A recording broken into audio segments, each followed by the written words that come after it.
Hello guys, आज के इस वीडियो में आपके लिए top 80 plus GK question answer लाया हूं, जो कि किसी भी एग्जाम के लिए वेरी इंपॉर्टेंट होगा। तो इस वीडियो को ध्यान से देखिएगा। इस वीडियो में आपका पहला सवाल है, भारत की पहली महिला गवर्नर कौन थी। देखिए, जो भारत की पहली महिला गवर्नर थी, इनमें से वो जाएंगी option number B Sarojini Naidu. यानी कि आपका आंसर क्या होगा, option number B Sarojini Naidu, जो कि बिल्कुल सही जवाब है। चलिए अगले सवाल है, भारत में पहला समाचार पत्र कौन सा था। देखिए, भारत का पहला समाचार पत्र इनमें से हो जाएगा option number C Bengal gazette. यानी कि आपका right answer option number C रहेगा, बंगाल गजट। चलिए अगला सवाल, इनकलाब जिंदाबाद का नारा किसने दिया था। देखिए, इनकलाब जिंदाबाद का नारा देने वाले इनमें से हो जाएंगे Bhagat Singh. Option number B Bhagat Singh, जिन्होंने इनकलाब जिंदाबाद का नारा दिया था। चलिए अगले सवाल है, 1857 की क्रांति के समय भारत का गवर्नर जनरल कौन था। देखिए, 1857 की क्रांति के समय जो भारत के गवर्नर जनरल थे, इनमें से हो जाएंगे Lord Canning. Option number C Lord Canning, जो कि बिल्कुल सही जवाब है। चलिए अगले सवाल, पानीपत की तीसरी लड़ाई कब हुई थी। तो पानीपत की जो तीसरी लड़ाई हुआ था, यह हुआ था 1761 में। ऑप्शन नंबर सी 1761, जो कि बिल्कुल सही जवाब है। चलिए नेक्स्ट क्वेश्चन, चंद्रगुप्त मौर्य के गुरु कौन थे। देखिए, चंद्रगुप्त मौर्य के गुरु इनमें से हो जाएंगे कौटिल्य, जिनको चाणक्य भी कहते हैं। तो आपका आंसर ऑप्शन नंबर बी रहेगा, कौटिल्य, जो कि चंद्रगुप्त मौर्य के गुरु थे। चलिए अगले सवाल है, दीन इलाही धर्म किसने शुरू किया था। देखिए, दीन इलाही धर्म को शुरू करने वाले इनमें से हो जाएंगे option number C Akbar. Akbar द्वारा दीन इलाही धर्म का शुरुआत हुआ था। इस वीडियो में टोटल 80 प्लस जी के क्वेश्चन है, तो वीडियो को ध्यान से देखिएगा। तो देखिए नेक्स्ट क्वेश्चन है, कौन सा मुगल शासक फारसी का महान कवि था। देखिए, फारसी का महान कवि भी था, तो इनमें से हो जाएंगे option number D Bahadur Shah Zafar. यानी कि आपका आंसर ऑप्शन नंबर डी रहेगा, बहादुर शाह जफर। चलिए अगले सवाल, जय जवान जय किसान का नारा किसने दिया। देखिए, जय जवान जय किसान का नारा देने वाले इनमें से हो जाएंगे लाल बहादुर शास्त्री। ऑप्शन नंबर सी लाल बहादुर शास्त्री, जो कि आपका बिल्कुल सही जवाब है। तो देखिए अगले सवाल, भारतीय राष्ट्रीय कांग्रेस की पहली महिला अध्यक्ष कौन थी। देखिए, भारतीय राष्ट्रीय कांग्रेस के जो पहली महिला अध्यक्ष बनी थी, इनमें से हो जाएंगी Annie Besant. Option number be Annie Besant, जो कि आपका बिल्कुल सही जवाब है। चलिए अगले सवाल, भारत का सबसे बड़ा द्वीप कौन सा है। देखिए, जो भारत का सबसे बड़ा द्वीप है, इनमें से हो जाएगा ऑप्शन नंबर सी माजुली द्वीप। यानी कि आपका right answer option number C रहेगा, माजुली। चलिए अगले सवाल, क्वेश्चन नंबर 12, दुनिया का सबसे बड़ा डेल्टा कौन सा है। देखिए, जो विश्व का सबसे बड़ा डेल्टा है, इनमें से हो जाएगा सुंदरबन डेल्टा। यानी कि ऑप्शन नंबर ए बिल्कुल सही जवाब रहेगा, सुंदरबन डेल्टा, जो कि दुनिया का सबसे बड़ा डेल्टा है। चलिए क्वेश्चन नंबर 13 है, भारत में सबसे ज़्यादा वन क्षेत्र किस राज्य में है। देखिए, सबसे ज़्यादा वनों वाला क्षेत्र इनमें से हो जाएगा मध्य प्रदेश। ऑप्शन नंबर सी मध्य प्रदेश, जो कि सबसे ज़्यादा वनों वाला क्षेत्र है। चलिए अगला सवाल है, विश्व की सबसे ऊंची चोटी कौन सी है। देखिए, जो विश्व की सबसे ऊंची चोटी है, इनमें से हो जाएगा ऑप्शन नंबर ए माउंट एवरेस्ट, जो कि आपका नेपाल देश में है। तो आंसर ऑप्शन नंबर ए रहेगा, माउंट एवरेस्ट, जो कि विश्व की सबसे ऊंची चोटी है। चलिए नेक्स्ट क्वेश्चन, सबसे ठंडा स्थान कौन सा है। तो विश्व का सबसे ठंडा स्थान इनमें से हो जाएगा Antarctica. Option number B Antarctica, जो कि आपका बिल्कुल सही जवाब है। चलिए अगला सवाल, मानव शरीर में सबसे बड़ी ग्रंथि कौन सी है। तो मानव शरीर की सबसे बड़ी ग्रंथि इनमें से हो जाएगा यकृत, यानी कि लिवर। ऑप्शन नंबर बी यकृत, जो कि मानव शरीर की सबसे बड़ी ग्रंथि है। तो देखिए अगला सवाल है, सबसे हल्का तत्व कौन सा है। देखिए, विश्व का सबसे हल्का तत्व इनमें से हो जाएगा hydrogen. Option number B hydrogen, जो कि विश्व का सबसे हल्का तत्व है। चलिए अगला सवाल है, हमारे शरीर की सबसे छोटी हड्डी कौन सी होती है। तो मानव शरीर की जो सबसे छोटी हड्डी है, इनमें से हो जाएगा steppes. Option number B steppes, जो कि मानव शरीर में सबसे छोटी हड्डी होती है। चलिए अगला सवाल है, मानव शरीर का सामान्य तापमान कितना होता है। देखिए, मानव शरीर का सामान्य तापमान होता है 37 डिग्री सेल्सियस। ऑप्शन नंबर ए जो है 37 डिग्री सेल्सियस, बिल्कुल सही जवाब है। चलिए अगला सवाल, किस ग्रह को लाल ग्रह कहा जाता है। दोस्तों देखिए, इनमें से लाल ग्रह जो है कहते हैं मंगल ग्रह को। यानी कि ऑप्शन नंबर बी जो है मंगल ग्रह, आपका बिल्कुल सही जवाब हो जाएगा। चलिए क्वेश्चन नंबर 21 है, भारतीय संविधान को बनने में कुल कितने दिन लगे थे। देखिए, भारतीय संविधान को बनने में टोटल समय लगा था 2 साल 11 महीने और 18 दिन का। यानी कि आपका राइट आंसर ऑप्शन नंबर ए रहेगा, 2 साल 11 महीने और 18 दिन का समय लगा था। चलिए अगले सवाल है, संविधान में कितने मौलिक अधिकार दिए गए हैं। देखिए संविधान में वर्तमान समय में मौलिक अधिकारों की संख्या है टोटल 6, यानी कि ऑप्शन नंबर 20 6 मौलिक अधिकार संविधान में दिए गए हैं। चलिए अगला सवाल है, किस अनुच्छेद के तहत राष्ट्रपति राष्ट्रीय आपातकाल घोषित कर सकते हैं? देखिए राष्ट्रपति जो है राष्ट्रीय आपातकाल की घोषणा अनुच्छेद 352 के तहत कर सकते हैं, यानी कि ऑप्शन नंबर ए जो है अनुच्छेद 352 जो कि बिल्कुल सही जवाब है। चलिए क्वेश्चन नंबर 24 है, भारत का संविधान सर्वोच्च है, यह किस सिद्धांत को दर्शाता है? देखिए भारत का संविधान सर्वोच्च है, यह सिद्धांत दर्शाती है संवैधानिक सर्वोच्चता को, यानी कि ऑप्शन नंबर डी आपका बिल्कुल सही जवाब रहेगा। चलिए क्वेश्चन नंबर 25 है, भारतीय संविधान का कौन सा अनुच्छेद शिक्षा के अधिकार से संबंधित है? देखिए भारतीय संविधान का जो आर्टिकल शिक्षा के अधिकार से संबंधित है यह हो जाएगा आर्टिकल 21A, यानी कि ऑप्शन नंबर ए जो है अनुच्छेद 21A जो कि आपका बिल्कुल सही जवाब है। चलिए अगला सवाल है, भारत का संविधान कब लागू हुआ था? देखिए भारत का संविधान लागू हुआ था 26 जनवरी 1950 के दिन, यानी कि आपका right answer option number C रहेगा। 26 जनवरी 1950 के दिन भारतीय संविधान लागू हुआ था। चलिए नेक्स्ट क्वेश्चन, संविधान सभा के अध्यक्ष कौन थे? देखिए संविधान सभा के अध्यक्ष थे doctor Rajendra Prasad, option number B doctor Rajendra Prasad जो कि आपका बिल्कुल सही जवाब हो जाएगा। चलिए नेक्स्ट क्वेश्चन, भारतीय संविधान की प्रस्तावना में समाजवादी और धर्मनिरपेक्ष शब्द कब जोड़े गए? देखिए यह दोनों शब्द जो थे समाजवादी और धर्मनिरपेक्ष यह जोड़े गए थे 1976 में, ऑप्शन नंबर सी 1976 जो कि आपका बिल्कुल सही जवाब है। चलिए अगला सवाल क्वेश्चन नंबर 29 है, भारत में पहला आम चुनाव कब हुआ था? देखिए भारत में पहला आम चुनाव जो हुआ था यह हुआ था 1951 और 52 के बीच में, यानी कि ऑप्शन नंबर सी 1951 से लेकर 52 जो कि आपका बिल्कुल सही जवाब है। चलिए क्वेश्चन नंबर 30 है, भारतीय संसद के 2 सदनों के नाम क्या है? तो देखिए भारतीय संसद के 2 सदनों के नाम इनमें से हो जाएगा लोकसभा और राज्यसभा, यानी कि आपका right answer option number C रहेगा लोकसभा और राज्यसभा। चलिए क्वेश्चन नंबर 31 है, भारतीय रिजर्व बैंक आरबीआई की स्थापना कब हुई थी? तो भारतीय रिजर्व बैंक की स्थापना हुआ था 1935 में, यानी कि आपका आंसर ऑप्शन नंबर ए रहेगा 1935 जो कि बिल्कुल सही जवाब है। चलिए क्वेश्चन नंबर 32 है, भारत में पहला बैंक कौन सा था? देखिए आपके ऑप्शन है Punjab national bank, Allahabad bank, bank of Hindustan और स्टेट बैंक ऑफ इंडिया। तो पहला बैंक हो जाएगा option number C bank of Hindustan, यानी कि right answer option number C रहेगा। चलिए क्वेश्चन नंबर 33 है, नियति के साथ भेंट भाषण किसने दिया था? देखिए नियति के साथ भेंट भाषण देने वाले इनमें से हो जाएंगे Jawaharlal Nehru, option number C Jawaharlal Nehru जो कि आपका बिल्कुल सही जवाब है। चलिए क्वेश्चन नंबर 34 है, भारत में हरित क्रांति किससे संबंधित थी?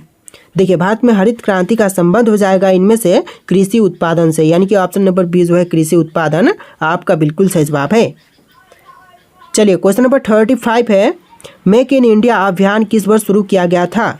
देखिए मेक इन इंडिया अभियान को शुरू किया गया था 2014 में, यानी कि आपका right answer option number B रहेगा 2014 में मेक इन इंडिया कार्यक्रम की शुरुआत हुआ था। चलिए क्वेश्चन नंबर 36 है, भारत में नोट छापने का अधिकार किसके पास है? देखिए भारत में नोट छापने का अधिकार जो है भारतीय रिजर्व बैंक के पास है, यानी कि आपका right answer option number B रहेगा भारतीय रिजर्व बैंक जो कि भारत में नोट की छपाई करता है। देखिए क्वेश्चन नंबर 37 है, भारत की पहली बुलेट ट्रेन परियोजना कहाँ शुरू की गई? देखिए जो भारत की पहली बुलेट ट्रेन परियोजना की शुरुआत हुआ है यह हुआ है मुंबई से अहमदाबाद के बीच, यानी कि आपका आंसर ऑप्शन नंबर बी रहेगा मुंबई से अहमदाबाद जो कि बिल्कुल सही जवाब है। चलिए क्वेश्चन नंबर 38 है, सुकन्या समृद्धि योजना किसके लिए शुरू की गई थी?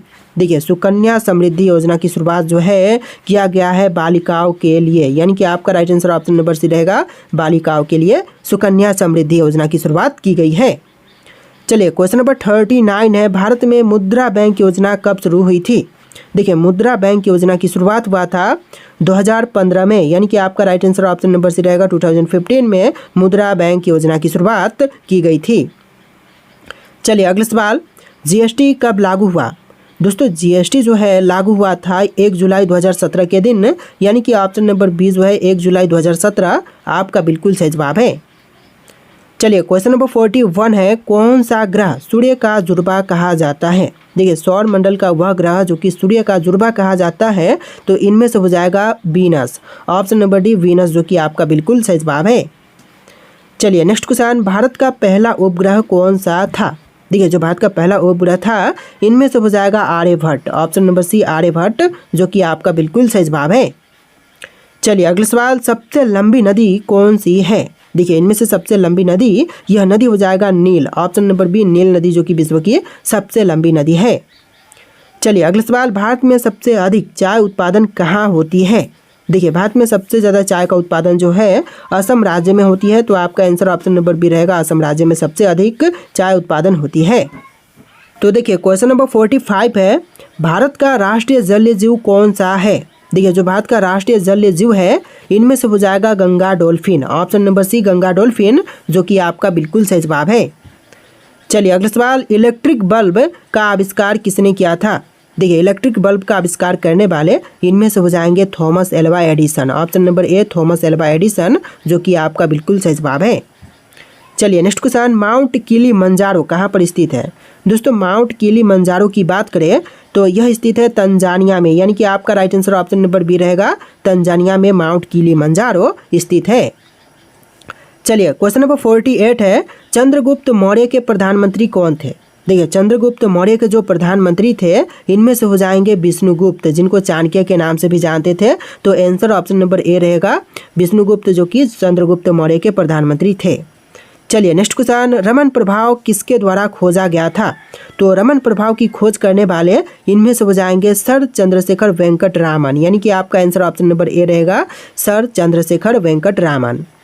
चलिए अगला सवाल है, किसे भारत का कांत कहा जाता है? देखिए भारत का कांत जो है इनमें से कहते हैं रविंद्रनाथ ठाकुर को, यानी कि आपका right answer option number C रहेगा, रविंद्रनाथ ठाकुर।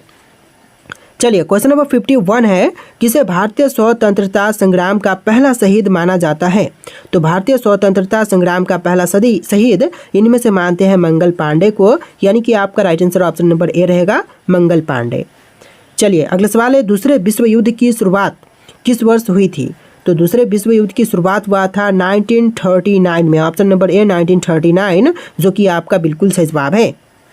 चलिए अगला सवाल है, संपूर्ण क्रांति का नारा किसने दिया था?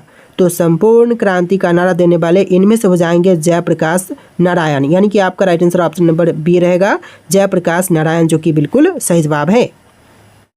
तो देखिए अगला सवाल है, भारत का सबसे पुराना परमाणु संयंत्र कौन सा है? देखिए भारत का जो सबसे पुराना परमाणु संयंत्र है इनमें से हो जाएगा तारापुर, ऑप्शन नंबर बी बिल्कुल सही जवाब रहेगा। चलिए अगला सवाल है, विश्व में सबसे ज़्यादा सोने का उत्पादन कौन सा देश करता है? देखिए विश्व में सबसे अधिक सोने का उत्पादन करने वाला देश इनमें से हो जाएगा चीन, ऑप्शन नंबर सी चीन देश, जो कि विश्व में सबसे अधिक सोने का उत्पादन करता है। चलिए अगला सवाल, किस भारतीय राज्य में सबसे ज़्यादा जनजातियाँ पाई जाती है? देखिए भारतीय राज्य जहाँ पर सबसे अधिक जनजातियाँ पाई जाती हैं तो इनमें से हो जाएगा Arunachal Pradesh, option number D Arunachal Pradesh, जो कि बिल्कुल करेक्ट आंसर हो जाएगा। चलिए अगला सवाल है, भारत का पहला डिजिटल गांव कौन सा है? देखिए जो भारत का पहला डिजिटल गांव है इनमें से हो जाएगा option number C Akodara Gujarat, यानी कि आपका right answer option number C रहेगा, अकोदरा गुजरात। चलिए अगला सवाल है, दुनिया का सबसे पुराना ज्ञात शहर कौन सा है? देखिए दुनिया का जो सबसे पुराना ज्ञात शहर है इनमें से हो जाएगा दमसिक, ऑप्शन नंबर सी दमसिक, जो कि बिल्कुल सही जवाब है। चलिए अगला सवाल है, ऑपरेशन फ्लड किससे संबंधित है? देखिए जो ऑपरेशन फ्लड है इनमें से संबंधित है श्वेत क्रांति से, ऑप्शन नंबर बी श्वेत क्रांति, जो कि आपका बिल्कुल सही जवाब है। चलिए अगला सवाल है, विश्व का सबसे ऊंचा ज्वालामुखी कौन सा है? देखिए जो विश्व का सबसे ऊंचा ज्वालामुखी है इनमें से हो जाएगा Chile, option number C Chile, जो कि आपका बिल्कुल सही जवाब है। चलिए क्वेश्चन नंबर 61 है, भारत का सबसे लंबा रेलवे प्लेटफॉर्म कौन सा है? देखिए जो भारत का सबसे लंबा रेलवे प्लेटफॉर्म है इनमें से हो जाएगा Hubli junction, option number D Hubli junction, जो कि बिल्कुल सही जवाब है। तो देखिए अगला सवाल है, भारत में कुल कितने प्रकार की जलवायु पाई जाती है? देखिए भारत में कुल जलवायु जो है पाई जाती है 5 प्रकार की, यानी कि आपका आंसर ऑप्शन नंबर डी रहेगा, 5 प्रकार की जलवायु पाई जाती है। तो देखिए अगला सवाल है, मॉनसून शब्द की उत्पत्ति किस भाषा से हुई थी? दोस्तों मॉनसून शब्द की उत्पत्ति हुआ था अरबी से, ऑप्शन नंबर ए जो है अरबी, आपका बिल्कुल सही जवाब हो जाएगा। चलिए अगला सवाल है, भारत में सबसे अधिक वर्षा कहाँ होती है? दोस्तों भारत में सबसे ज़्यादा वर्षा यह होती है मासिन राम में, ऑप्शन नंबर बी मासिन राम, जो कि आपका बिल्कुल सही जवाब है। चलिए क्वेश्चन नंबर 24 है, देखिए इस वीडियो में टोटल 80+ क्वेश्चन है, तो वीडियो को ध्यान से देखिएगा। कौन सी हवाएं भारत में मानसून लाती है?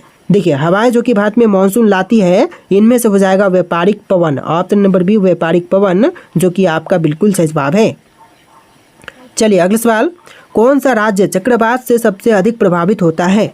देखिए चक्रवात से सबसे ज़्यादा अधिक प्रभावित होने वाला भारतीय राज्य इनमें से हो जाएगा Odisha. Option number D Odisha, जो कि आपका बिल्कुल सही जवाब है।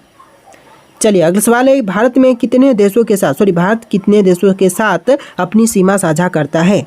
देखिए जो भारत देश है यह कुल मिलाकर के टोटल 7 पड़ोसी देशों के साथ अपनी सीमा को साझा करता है, यानी कि आपका right answer option number C रहेगा। तो देखिए अगला सवाल है, भारत और पाकिस्तान के बीच कौन सी रेखा सीमा तय करती है? देखिए भारत और पाकिस्तान के बीच जो रेखा सीमा तय करती है, इनमें से हो जाएगा रेड क्लिफ रेखा, यानी कि आपका आंसर ऑप्शन नंबर ए रहेगा, रेड क्लिफ रेखा।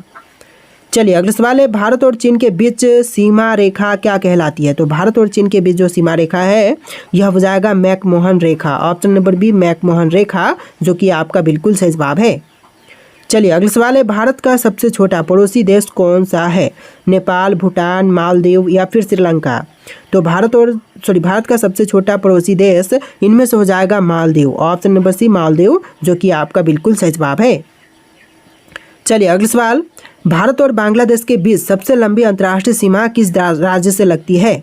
देखिए भारत और बांग्लादेश के बीच जो है सबसे लंबी अंतर्राष्ट्रीय सीमा जो है पश्चिम बंगाल से लगती है, तो आपका राइट आंसर ऑप्शन नंबर ए रहेगा, पश्चिम बंगाल। चलिए क्वेश्चन नंबर 31 है, भारत के पश्चिम में कौन सा देश स्थित है? देखिए जो भारत के पश्चिम में स्थित देश है इनमें से हो जाएगा Pakistan. Option number C Pakistan, जो कि आपका बिल्कुल सही जवाब है। चलिए नेक्स्ट क्वेश्चन, किस भारतीय राज्य की सीमा सबसे अधिक देशों से लगती है? तो आपके ऑप्शन है अरुणाचल प्रदेश, उत्तर प्रदेश, असम और जम्मू कश्मीर। तो इनमें से आपका आंसर ऑप्शन नंबर ए रहेगा, अरुणाचल प्रदेश की सीमा जो है सबसे अधिक देशों से लगती है, तो आपका राइट आंसर ऑप्शन नंबर ए रहेगा। देखिए अगला सवाल है, भारत की कुल तटीय सीमा कितनी है?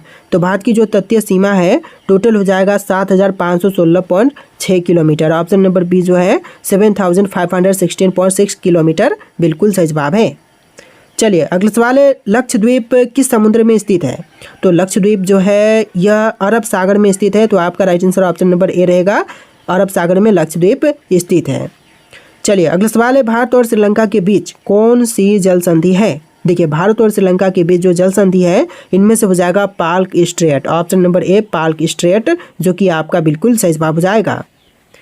चलिए अगला सवाल है, भारत में सबसे अधिक कौन सी मिट्टी पाई जाती है?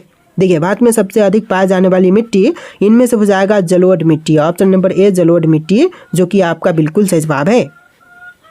चलिए अगला सवाल, कौन सी मिट्टी कपास की खेती के लिए सबसे उपयुक्त होती है? देखिए कपास की खेती के लिए सबसे उपयुक्त मिट्टी इनमें से हो जाएगा काली मिट्टी। ऑप्शन नंबर ए काली मिट्टी, जो कि आपका बिल्कुल सही जवाब है। चलिए नेक्स्ट क्वेश्चन, मिट्टी का कटाव मुख्य रूप से किस कारण से होता है? देखिए मिट्टी की कटाव जो है इनमें से हो जाएगा मुख्य कारण उपरोक्त सभी, जैसे कि वर्षा, वनों की कटाई और बाढ़, इन सभी कारणों से मिट्टी की कटाई होती है, तो आपका right answer option number D रहेगा। चलिए नेक्स्ट क्वेश्चन, भारत में कौन सा राज्य सबसे अधिक गेहूं उत्पादन करता है? देखिए सबसे ज़्यादा गेहूं उत्पादन करने वाला भारतीय राज्य इनमें से हो जाएगा Uttar Pradesh. Option number B Uttar Pradesh, जो कि आपका बिल्कुल सही जवाब है। चलिए अगला सवाल, हरित क्रांति का मुख्य उद्देश्य क्या है? देखिए हरित क्रांति का मुख्य उद्देश्य क्या था? तो इनमें से हो जाएगा कृषि उत्पादन का बढ़ाना, यानी कि ऑप्शन नंबर ए जो है कृषि उत्पादन की बढ़ाओ, आपका बिल्कुल सही जवाब है। चलिए अगला सवाल है, कौन सा भारत का प्रमुख दलहनी फसल है? देखिए इनमें से जो भारत का प्रमुख दलहनी फसल है कौन से हैं? चावल, गेहूं, अरहर या फिर गन्ना? तो इनमें से राइट आंसर आप लोग कमेंट कीजिएगा। और इस वीडियो में टोटल 80+ क्वेश्चन थे, तो आपको वीडियो कैसा लगा कमेंट कीजिएगा और इस वीडियो को लाइक करके चैनल को सब्सक्राइब कीजिएगा। चलिए फिर मिलते हैं एक नए वीडियो में।